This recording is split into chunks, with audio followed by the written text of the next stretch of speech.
Muy buenas noches. Otra edición de Odisea Argentina. Nico, días interesantes para la economía, ¿eh? Bastante interesantes para la economía y para la política. Están pasando demasiadas cosas a la vez, ¿no? Sí, pero hay un tema, me parece, que aparece a raíz de las negociaciones de los gobernadores con las policías, a raíz de este problema que aparece hoy ya en los diarios con Devido diciendo vamos a tener cortes de luz, porque obviamente no va a haber recortes en los subsidios energéticos. Aparece en el centro del problema la cuestión fiscal. Yo creo que ha quedado al desnudo, Carlos. La Argentina viene con una tasa de inflación que va a terminar el año en 27%, presionada además ahora por la aceleración en la devaluación del tipo de cambio oficial, que es la impronta que le está dando el nuevo grupo de funcionarios que se han incorporado al gobierno en las últimas semanas. Y sobre eso, los saqueos nos dejan dos cosas. Por un lado, unos reclamos salariales que pueden contagiar al sector privado en sus demandas salariales, donde además probablemente la única receta antiinflacionaria que traía el gobierno hasta ahora era la idea de moderar los aumentos salariales en las paritarias que se van a ir desarrollando en los próximos meses. Pero además, los saqueos dejan una resaca de aumento en el gasto público que va a tener consecuencias fiscales y monetarias muy grandes en los próximos meses. Con independencia de los salarios, vos decís, de los salarios públicos.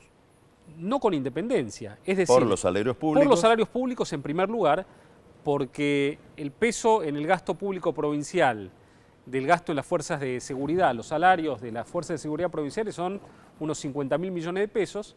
Esos salarios iban a incrementarse probablemente el año próximo en 20-25%, como los años anteriores, y ahora, ante los sucesos de las últimas semanas, bueno, ahí tenemos incrementos que van a promediar más o menos el 50%. Eso agrega unos 15.000 millones de pesos al gasto público provincial, que es un montón. El déficit de las provincias de este año va a andar por los 25.000 millones de pesos, esos 15.000 millones de pesos se agregan a los 25.000 y además el efecto contagio que puede tener sobre el personal de sanidad, educación, los empleados administrativos, probablemente agrega otros 10.000 millones de pesos. Bueno, el viernes un señor que está al frente de una dependencia importante en el gobierno porteño y que tiene que negociar con el sindicato, me decía que el argumento del sindicato es vio la policía. Es así.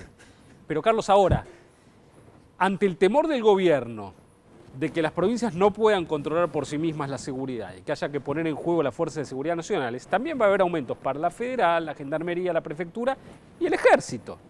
Entonces, ese universo salarial en la nación, en las fuerzas de seguridad interior y las fuerzas armadas, son 35.000 millones de pesos. Por cada punto que le quieran ganar a la inflación en los aumentos. Bueno, pero estás dejando la sensación de que el problema fiscal nace ahora y yo tengo la impresión de que es un problema que esto que estás describiendo se agrega ya a una dinámica de expansión del gasto anterior. Como en todos los problemas que está enfrentando la Argentina hoy, el problema es que ya cada gota que cae hace rebalsar el vaso. Cada gota que cae en la inflación lleva un atraso cambiario insoportable para las provincias. Cada peso que se emite lleva a fuga de capitales, ataques sobre las reservas, aumento de la inflación. Entonces, el problema, además de la magnitud, porque esto que vemos ahora, en el año 2013 resolvía con Néstor viajando a la provincia de Entre Ríos y subiéndole los salarios a los docentes, era un héroe y encima estimulaba la demanda y no generaba inflación. Ahora, con una economía recalentada, con un exceso de oferta de pesos, producto del cepo, del déficit y del desmanejo monetario, bueno, el impacto hoy de cada una de estas gotas que rebalsa el vaso es muy importante. Entonces, el gobierno hoy, que después de las elecciones se suponía que iba a moderar las transferencias discrecionales a las provincias porque habían subido por las elecciones. ¿Cuánto? Habían subido en septiembre y octubre 78% interanual, comparado con 30% que venían creciendo en los primeros meses del año, igual que el resto del gasto público. Muy interesante ese dato, es muy interesante. Quiere decir que se disparan las transferencias discrecionales a las provincias en septiembre y octubre, después de las primarias. Quiere decir que antes de las primarias no calcularon que tenían que gastar mucho porque pensaban que las iban a ganar. Es decir, que esto se haya disparado de esa manera significa que se enteraron después de perder, de que perdían. Es un dato muy contundente respecto del estado de lucidez del gobierno en relación con la escena que le toca administrar. Ahora, Carlos, si desmenuzamos la composición del gasto público de la nación en la Argentina, nos vamos a encontrar con que 40% son jubilaciones, que se mueven al ritmo de la ley de actualización, es una fórmula, nada se puede hacer allí. Tenemos luego los sueldos de la Administración Nacional y lo que nos queda entonces son justamente las transferencias discrecionales a las provincias y los subsidios. Ambos rubros son los que han quedado probablemente hackeados después de los saqueos. Las transferencias a las provincias porque si el déficit provincial va a aumentar en 25.000 millones de pesos, la plata va a salir del único lugar hoy en la Argentina para que salga plata, que es del Tesoro Nacional, y el único lugar del que hoy saca plata del Tesoro Nacional es del Banco Central. Y luego, si miramos los subsidios, bueno, ¿se animará el gobierno ahora a reducir los 125.000 millones de pesos que gasta en subsidios, 5% del PBI, que es básicamente la única cosa que le queda para hacer, para moderar el déficit fiscal y la emisión? Mi impresión es que no, porque, a ver, lo que ha pasado en la sociedad argentina en los últimos, yo diría 13 años, desde la crisis del 2001 en adelante, toda la escena política y lo que rige a la administración, que está oculto detrás de lo que parecen rasgos autoritarios del gobierno, etcétera, es un enorme pánico de los dirigentes a los dirigidos. Yo creo que en el año 2001 la gente se enloqueció, salió a la calle, amenazó a la dirigencia del país, no solamente a la dirigencia política, con mandarla a la casa, y a partir de ahí se instaló en el gobierno, en los gobiernos y en la dirigencia en general, sindicatos, empresarios, líderes intelectuales, líderes religiosos en todo el mundo, una especie de pánico frente a ese Rottweiler que se había enfurecido. Esto sucedió aún en épocas de bonanza, ¿sí?, durante los 10 años del kirchnerismo, digamos. Esta sensación de miedo frente a una clase media, sobre todo, que estaba a la vuelta de la puerta para salir con la cacerola, no se perdió. Ahora, se incrementó en el último año con los cacerolazos. En los últimos años, el gobierno siempre tuvo, en relación a los subsidios, una excusa para no reducirlos. Bueno, es que en los años buenos, reducirlo. Es que en los años buenos, ¿por qué vamos a cambiar? Y en los años malos, porque tengo miedo. Bueno, ahora, después de perder las elecciones, con la provincia de Buenos Aires partida, con el ejemplo de Brasil, donde por un aumento en el costo del transporte estalló San Pablo, ¿cuál sería el estímulo para que el gobierno diga, bueno, ahora sí? Con otro inconveniente, la masa de subsidios que hay que reducir hace que no hay cálculo posible, no hay fórmula posible para que esa reducción no termine afectando a la base electoral del propio gobierno. Déjame que te haga una pregunta entonces. Si entre enero y agosto el deterioro del déficit fiscal de la Argentina fue de 0,6 puntos del PBI anualizándolo con respecto al año anterior, en septiembre y octubre fue de 4 puntos del PBI anualizados. Es decir, no es que aumentó 4 puntos del PBI. Si se mantuviera ese descalabro de septiembre y octubre durante 12 meses más, sería de 4 puntos el déficit fiscal de la Argentina, en vez de ser 4 puntos del PBI, sería 8 puntos del PBI.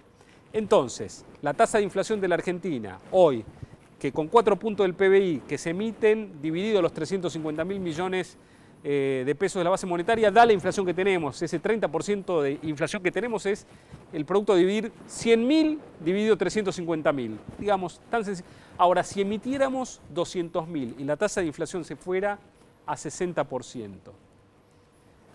que no es un escenario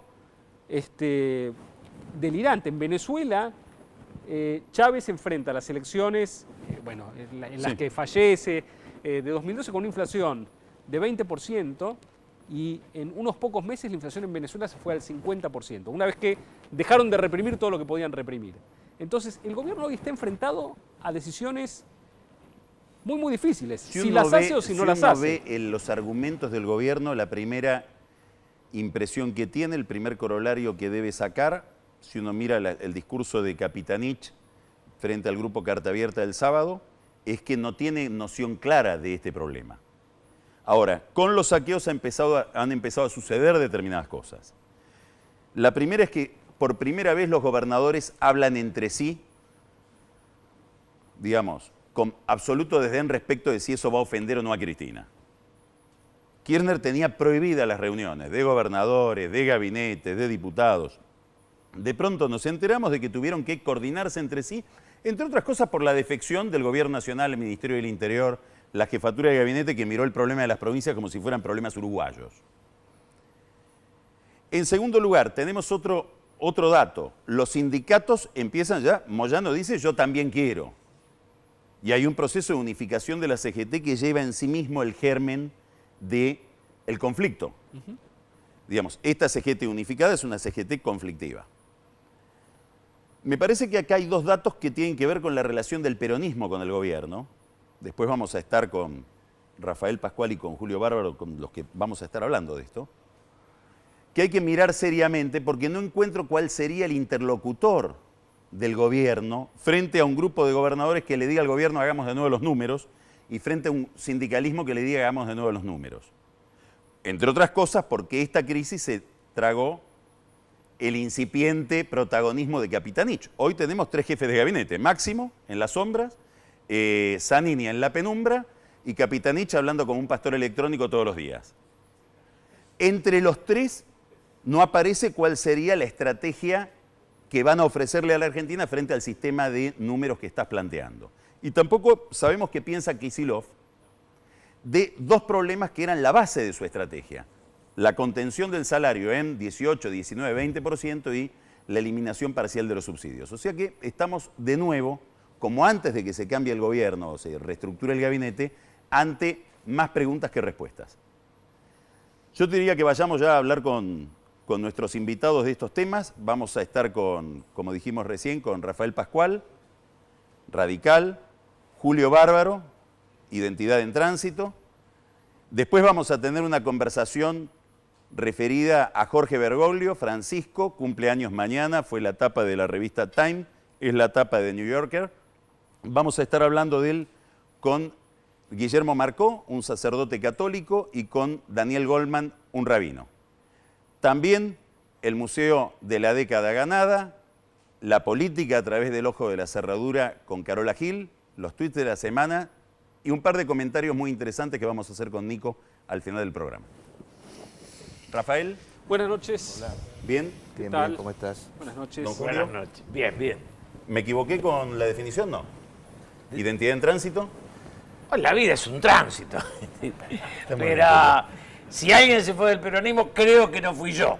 Creo que el tránsito es del oficialismo, ¿no? Que, digamos, la idea de lo transversal era una forma de negar lo original. Punto. ¿Me dejan Sí. romper el hielo? Tuvimos la semana pasada 12 muertos en la Argentina por los saqueos. No tienen nombre, no hemos visto una gran conmoción a nivel de la sociedad, no fueron tapa entera ni de los principales diarios de la Argentina. ¿Qué hipótesis tienen para entender, no la actitud del gobierno, el acto en la Casa Rosada, pero digamos, la repercusión que ha tenido esto en la sociedad argentina? Yo creo que hay como una aceptación. Venimos de 10 años de una suerte de viva la pepa, donde cualquiera cortaba una calle, donde cualquiera por cualquier cosa reclamaba. Nosotros que tenemos algunos años hemos vivido el nacimiento de los piquetes como consecuencia de la desocupación, trabajadores sin empleo que no estaban sindicalizados y tenían la única manera de expresarse que tenían era cortar una ruta. Bueno, esto se trasladó a la ciudad, el kirchnerismo lo fomentó, con esta teoría pseudo progresista de que jamás hay que reprimir ninguna clase de protesta, y llegamos al extremo que los hinchas de Boca se reúnen para hacer un festejo, rompen toda la ciudad y no se los puede reprimir o no se los puede frenar porque es un tabú, es una mala palabra la represión. Yo creo que hay un acostumbramiento que ha ido increciendo y que convengamos en que no son los primeros saqueos de la era kirchnerista. convengamos en que no son los primeros muertos, aunque no lo ha habido en tanta cantidad, todos son lamentables, por supuesto, pero esta situación... Pero lo más parecido que hubo antes fue el indoamericano, ¿no? El indoamericano fue una cosa importante y el año pasado en los saqueos también hubo alguna víctima fatal. Yo creo que acá hay un descontrol absoluto que tiene infinidad de causas, hay un vacío de poder de parte del partido gobernante y hay una defección del Estado en cuanto al control de todas estas situaciones, porque una cosa es que haya un reclamo policial que deje las calles vacías de control de seguridad y otra cosa es que cualquiera pueda salir a la calle y pueda hacer lo que quiera, porque tampoco sabemos si la tesis oficialista fuera cierta de que esto no han sido una rebelión provocada por la crisis económica y por el hambre, ¿por qué no lo impidieron? Porque si esto hubiera sido, estamos hablando de que no es legítima la protesta, es lo que dice el gobierno nacional. Y si no es legítima, ¿por qué no lo impidieron? Julio. Acá hay una cuestión que es grave, que es la concepción ideológica de que el orden es de derecha. Grotesco mayor no he visto en mi vida. Si vos vas a Miami o vas a La Habana, en los dos lugares el orden es el orden. Cuando vos tomás el origen del kirchnerismo, del camporismo, te encontrás, yo era diputado, cuando debatíamos si los presos tenían que ser liberados por la ley del Congreso o por la pueblada. Esta idea demencial de que en el pueblo está la multitud que nos va... Entonces, la noción de fondo es creer que la anarquía y el espontaneísmo son progresismo y revolución. Y en esta payasada estamos. Entonces, como decía Rafa, es decir, el tipo que dijo no criminalizar la protesta y terminó criminalizando el orden, hermano. Uno de los dos está fuera de lugar. Claro. Si toda protesta es válida y el orden no lo es. Ahora, esto no tiene ninguna raíz ideológica, salvo la imbecilidad, que yo sepa. Cuando ellos reivindican, claro, pues vos decir, no, es anarco, no, es imbécil. Si vos te pones a seguir a las fuerzas del orden, le pones arriba a Nilda Garre asesorado por Berbisky, se sublevan los Boy Scouts, porque la idea... Bueno, eso ha sido corregido, tenemos a María Rodríguez. Pero lo que te Era un estoy chiste. diciendo es la noción de que todo uniforme es negativo, porque ayer confronté con el uniforme. Digo, muchachos, paremos la teoría de los dos demonios. Hay que reformular la relación entre los 70 y ahora y entre el uniformado y la sociedad. Porque además, lo más grave es que lo ven como si el policía los oprimiera como pobres. Se olvidan que ahora son ellos los ricos, hermano. ¿Cambiaron el lugar o no? La policía es la fuerza que los salva de los pobres que lo persiguen. Esta es la actitud del converso. Claro. Los que en su momento no hicieron nada, ahora tienen que sobreactuar lo que fue los años 70, lo que fue la dictadura. Por eso esta locura con el tema que vos planteás también relacionado con los uniformes. Y lo peor es cuando vos vas a Tucumán, un tipo como Alperovich, es el negocio sobre la política. La política podía tener alguna incidencia lo comercial. Acá es el negocio que conduce a la política como un hobby, que es una cobertura. Cuando los negocios se imponen a la concepción de la sociedad, terminan en las mafias. ¿El juego, por ejemplo? Yo siempre hablo en contra del juego, creo que cuando yo era chico le decíamos el quinelero. Perón nos ordena en el 73 votar contra el juego, decía, es el impuesto al bobo. Ahora, la destrucción ¿Qué social... era votar contra el juego en el Porque 73? en aquel momento habían ¿Cuál era la planteado, discusión? había una ley como ahora legalizando el juego, punto. Y nosotros votamos en contra porque Perón tenía esa es la concepción del peronismo. No se puede degradar a la sociedad para hacer unos pesos. Nada hay más corrupto en una sociedad con el gobierno que el juego. Todos lo sabemos. El mayor nivel de retorno en negro lo da la tragamoneda. Da $100 por día por tragamoneda, hermano. Así es. Entonces, y eso va todo oscuro, todo negro. Ahora, si es para el progresismo, bueno, debe ser para la justicia social, no sé qué es eso de eso. ¿No? O tenemos que hacer obras, que es el otro argumento. ¿Cómo hacemos si tenemos que hacer obras?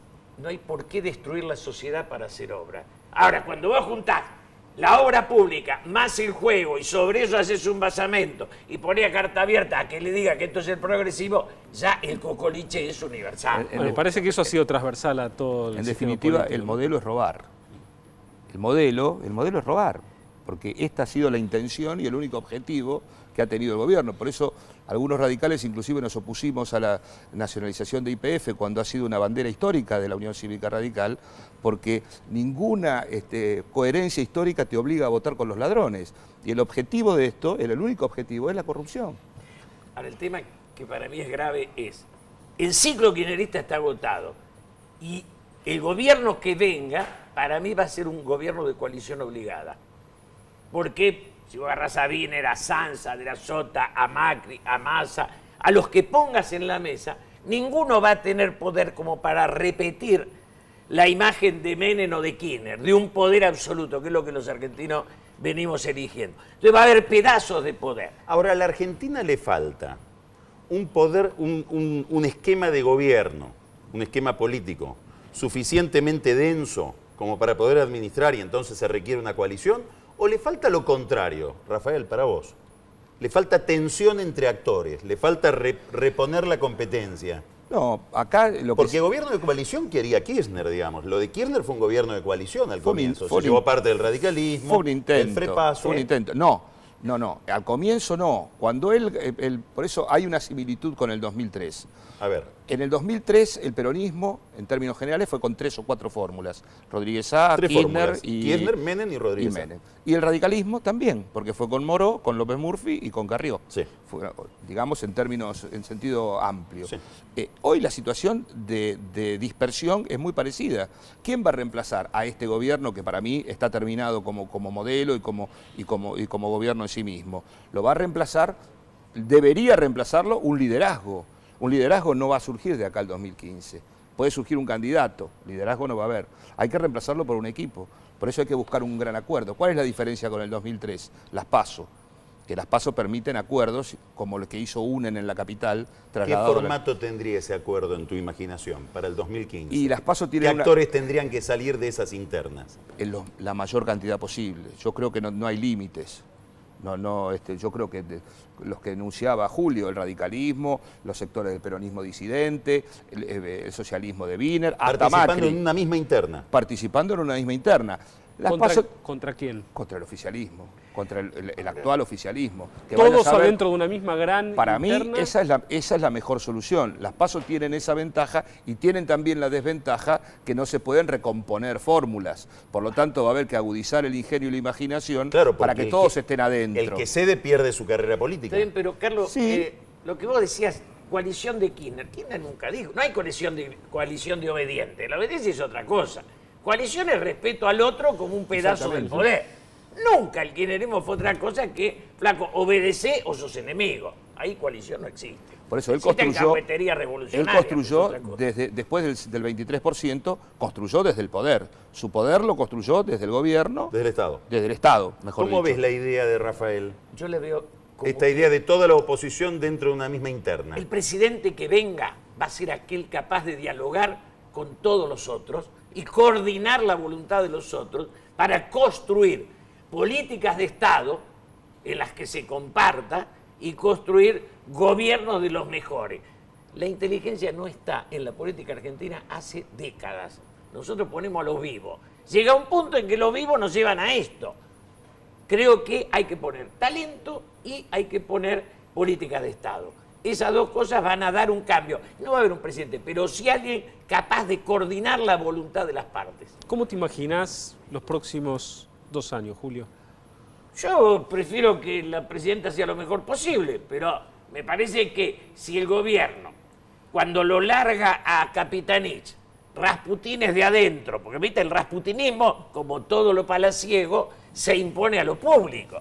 Siempre te dicen, viste, que Zanini es brillante. El cuento del mudo que piensa en Argentina lo tengo de los 18 años. Si es mudo es porque no tiene nada que decir, no me dé Viola más ya vuelta. era un... Viola, Viola, sí. Bauzá era otro mudo que Bauzá, pensaba. Cousteau. Siempre había un talentoso tapado. Es un idiota. ¿Qué va a ser un talentoso? Choca la calecita, como decía mi amigo así. Pero, digo, me parece que los 2 años son mucho para un gobierno que no tiene lucidez. Y son poco para una oposición que necesita construirse. Y esta es la dinámica que tenemos. Esta ¿Y es la cómo tensión. resolvés esa dificultad? La Iglesia te diría diálogo.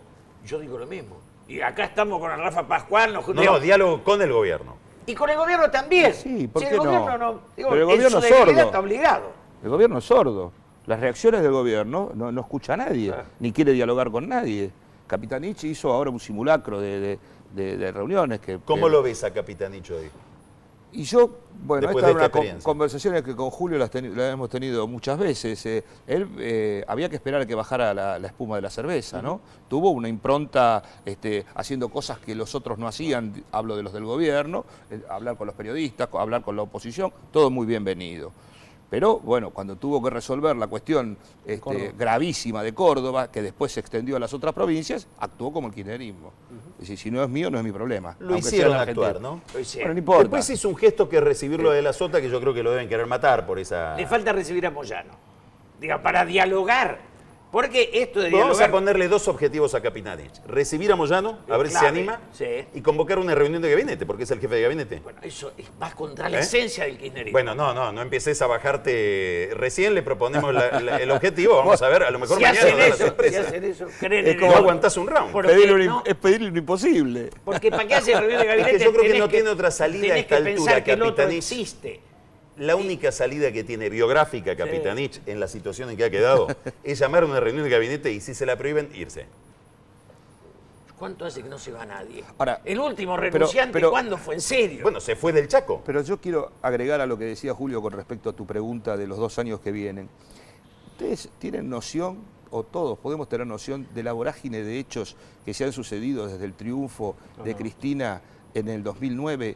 ¿Cuándo fue el último triunfo? 2011. 2011. El 2011, para acá, todo lo que pasó, desde la primera operación que fue en enero, todos los meses pasó algo. ¿Por qué la esa pérdida de velocidad? poder. ¿Es normal en la política esa velocidad o es falta de Es la velocidad, es el desgaste. Es el desgaste de una economía que no da para más, el tema que ustedes explicaron también de los subsidios, la cuestión de los aportes de septiembre y de octubre. En el Chaco, las PASO no gastaron un peso, gastaron toda la plata en la elección nacional. Y la diferencia fue que las PASO la ganaron por 4 puntos y la elección nacional la ganaron por 20. Entonces, hubo una subestimación de la oposición. Esto de comprar encuestadores, te terminan diciendo los encuestadores... Alquilar. Bueno, No lo compran, por un ¿eh? rato. Sí, es Alquila. alquilar. La verdad que me expresé mal. Terminan diciéndote lo que querés oír, que no es la verdad. El Entonces, ¿para qué esa radicalismo en masa? estas elecciones, hablabas del Chaco, bueno, Tucumán, Jujuy, La Rioja, Catamarca, Mendoza, tuvo un avance. Un avance muy importante tuvo. Ahora tiene un nuevo presidente. Sí. Por primera vez en mucho tiempo saben quién va a ser el presidente del partido con alguna antelación, digamos. Pareciera que hubiera un consenso ahí. Lo hubo y realmente hubo un acuerdo bastante importante entre todos los ¿Qué sectores. le recomendarías a Sanz que haga como los 3 próximos pasos de Sanz durante el verano? Y bueno, Sos asesor de él una noche. Sanz tiene que hacer lo que nosotros estamos haciendo, tiene que hablar con todo el mundo. El radicalismo solo no alcanza. Hacen falta una unión, en el sentido estricto de la palabra. Una unión es un acuerdo entre los que piensan diferente. Nosotros tenemos que, el radicalismo tiene la obligación de buscar a todos los que piensan diferente, acercarlos en puntos en común para trabajar para la Argentina. ¿Qué es lo que hace falta? ¿Cómo salimos de esto? Porque acá, mañana no, en el 2015 termina el kirchnerismo. Y entonces, ¿nosotros con qué nos vamos a quedar? ¿Con echarle la culpa al kirchnerismo de todo lo que pasó y no vamos a ofrecer una solución?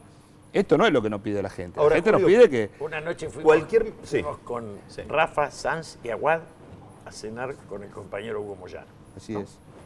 Digo, lo intentamos hace rato esto. Hace de- mucho ¿Y? que empezamos con ¿Y esto. cómo sigue No, eso? no. Fue muy bien. Digo, me parece que el fanatismo del gobierno, de la idea del enemigo, hace que todo el resto impongamos la noción del adversario. O sea, el 70% restante es la democracia. El 30% de ellos se está dividiendo, porque la convivencia entre Granado y Carta Abierta solo... funciona, ¿no? No. Ya, está funcionando, porque las prebendas del Estado tienen una capacidad de soldar imposible Pero, que brutal. ¿Quién cambió, Granados o Carta Abierta? No, Granados no cambia, discúlpame. Es Granados inalterable. seguro no cambia. Pero digo, se va desarmando esa estructura que el poder había articulado. Y lo que viene es una sociedad de adversarios donde superemos esta demencia del menemismo y el kirchnerismo, que fueron dos estructuras feudales que se nos cayeron encima de la Ahora, sociedad. Julio, volvemos a la comida en donde la dejaste. Sí, con... Rafael, Moyano, Aguad, Aguad, Sanz y vos. Plaini. Y Plaini. Plaini y Palazzo, el de bancario. Están tomando el café hoy. ¿De qué hablan hoy? Tenemos que hablar de la política educativa, tenemos que hablar de política de Estado, construir equipos donde cada uno ponga sus pensadores posibles y articular política de Estado en cada una de las áreas centrales de la sociedad. Dicho Esa de otra actividad manera. tiene un verbo inventado por uno de nuestros televidentes que se llama Moncloar. Ese tipo Puede ser. Yo creo que hay que hacer, el diagnóstico lo tenemos todos, lo que está pasando en el país y lo que se puede hacer, y en función de eso decir, bueno, ¿en qué podemos coincidir? ¿En qué podemos ir todos para el mismo lado? Pero si esto no tiene una solución electoral, lo demás es cháchara. Es decir, acá todos podemos hacer reuniones, somos todos amigos, vamos a comer, coincidimos en algunas cosas, en otras no. Pero si este no tiene un objetivo, que es el triunfo y la toma del gobierno por parte de sectores distintos al kirchnerismo, ¿Tiene es lo mismo sentido que no seguir hacerlo. hablando de eso hoy? Es decir, ¿vos ves alguna chance electoral del kirchnerismo y de sus sucesores? No, O sea, no, cuando vos pero- planteás una pero, bueno, gran interna de toda la oposición, no Sí. estás... No, pero yo no incluyo ahí a Scioli o a algunos que pueden estar en la variante de Que son continuidad. cartuchos que el Y gobierno bueno, puede el utilizar. gobierno tiene gobierno, ¿no? El gobierno nunca hay que subestimarlo. Scioli Sobre está todo en hecho Argentina. de un material que se llama Sciolium, que es incombustible, no está en la Sí. tabla de Mendeleev. Y se está demostrando. Sí, sí. Pasa y pasa. 80% amianto, 20% fe, fuerza, Sí, esperanza, futuro. pero ya no somos duele. lo que éramos. Pensar que vos estuviste por hacerlo ministro de la Rúa. No, ya ¿O no? había aceptado. sí. Había aceptado Bueno, Scioli fue ser ministro de la Rúa. candidato de la Rúa, junto con Liendo en las elecciones en las No, que ganó ahí Clemente. fue candidato del No. peronismo. De- Yo estoy hablando de que no, con Rafael... De la Rúa no fue candidato, No, no. Scioli. No, No, era Scioli- candidato ¿no está en la del lista de peronismo. Liendo? No, sí, pero por el peronismo. Yo Claro, estoy hablando de bueno, Scioli, Liendo después se fue con candidato- Caballo, Sí. por eso decís, bueno, no, Sí, pero sí. él, No. él El fue con próximo Menem. presidente tiene que ser un primus inter pares y no creerse un salvador de la patria. Cada vez que la quieren salvar, la hunden. Necesitamos un humilde. ¿Cómo pensás que la presidenta está viendo esta escena que estás pintando? Me es difícil, porque la presidenta en alguna medida siempre disfrutó del poder el discurso. Limitado el discurso, me parece que su relación con el poder es compleja. ¿Le quita algo de calidad al gobierno el mutismo de ella? No, al contrario, le da calidad. Porque antes el discurso de ella hacía que en una medida fuera un dibujo animado. Hoy, un Capitán Nietzsche es alguien que podemos discutir, pero existe. Hay un protagonismo. También tenés Julio Alac y el otro Álvarez, que cuando lo ve a los dos juntos decís, salimos, disparemos. Si esto es la justicia, lo que será, ¿no? Lo que será la Sí, injusticia. pero todo es relativo, porque también las señales de poder que siempre el peronismo se ha jactado de ejercer el poder y de saber cómo gobernar, que en realidad yo Bueno, siempre está esta sostuve... idea de que el único que sabe gobernar es el peronismo, que ahora debería ser validada en este momento. No, Mira, ¿Eh? el Eso- peronismo sabe retener el poder, pero de los últimos 60 años gobernó 30 y pico y Pero mirá cómo además, estamos. El peronismo como pensamiento no. El peronismo es el paraguas debajo del cual se cobijan todas las ambiciones. ¿Qué tendrá que ver Zamora, por Alperovi, supuesto, por supuesto. Vudú? La ambición del poder se llama peronismo. La política argentina se llama peronismo, radicalismo, y está todo atomizado. En rigor, somos todos herederos. Cada uno se llevó un pedazo a la casa. Del peronismo, del radicalismo. No lo podemos rearmar. Del socialismo también. Te compras el traje del general en un remate y ya... Ah, digo, Bueno, muchas muchísimas gracias. A ustedes. Muchas gracias, Julio.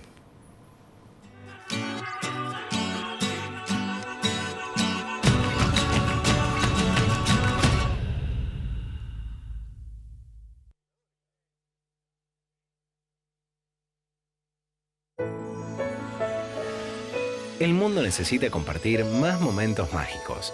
Vivilos con Arcor. ¿Están contentos con el hermanito nuevo?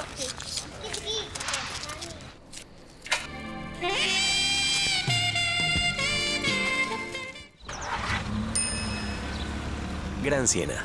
Hay lugar para todos. Como las flores de azahar, tu amor perfuma mi vida. Como la sal de los mares. Pero la puta. ¿Qué es eso? ¿Y qué querés con lo que pagaste, loco? Se jode el lector. Poner 2 manguitos más, contratar el servicio premium. ¿Ahora qué hago? Llegaré un viaje, que nunca falla eso. Muchachos, ¿para dónde van? Claudia, me pedís un remix. ¡Un remix! Vivimos en un mundo que necesita minerales. Pero sabemos que, antes que nada, necesitamos un mundo donde vivir. Cámara Argentina de Empresarios Mineros. Por una minería limpia, segura y sustentable. La calvicie es hereditaria. Por suerte, los valores también. Pharmacity. La salud también se contagia. Don't you